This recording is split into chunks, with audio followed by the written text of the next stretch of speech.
Welcome to the RSP Boiler Room. I'm Matt Waldman with the Rookie Scouting Portfolio. We're going to take another look at Joshua Kelley, the running back out of UCLA. And this particular play where he just bounces it to the left side, pulls through a linebacker's reach, and he gets himself about 5-6 yards on this play. And it's not so much the pull through the reach. It's not anything about speed on this particular play. It's about, again, diagnosis and execution. The best running backs really are great at diagnosing and executing solutions. And the problem here on this particular play is that he's going to head to the inside, and the linebacker, number 35, is shooting up the left hash, or the right hash, depending from your point of view, number 35 here. And he's a yard deep, really, from the line of scrimmage before he's even touched by an interior lineman. That forces Kelley to bounce this play to the left side. And really, it's a good bounce. Now, why is this such a good play for Kelley? Well, not only just reading it, but how he reacts to it. Because I see pro running backs do this all the time, where they see a penetration up the middle, and instead of doing what Kelley did, Kelley just points the toe. See how both feet are on the ground, and he points that toe to the left? He doesn't jump cut. He doesn't come to a huge jump stop and cost himself about a yard. Imagine if he, instead of taking a point of the toe here, he jumps somewhere between, the 44-yard line and 43-yard line. And say he's right where my pointer is when I click this, and he lands right there. See where he landed? Right into 35's chest if he jump cuts there. And you're going to say, well, it's obvious that he wouldn't do that. I mean, who would do that? Kenyon Drake did it for years. Marlon Mack did it for years. Lots of running backs have a tendency to jump stop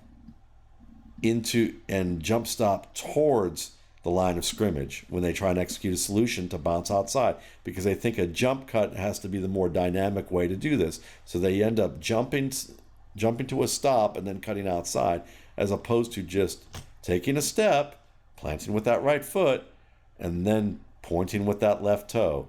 And see how he saves himself a yard and a half on this particular play? Because really, if instead of, he's turning about a yard and a half early, because if he didn't make this plant and turn, he would have jump stopped into about the 43, and he would have been right in the face of the defender here. And the defender likely wraps him up on this particular play.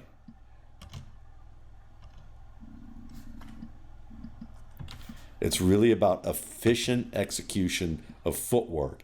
And you have to understand the play. Your eyes have to see and recognize what it is that you're supposed to do and what the problem is.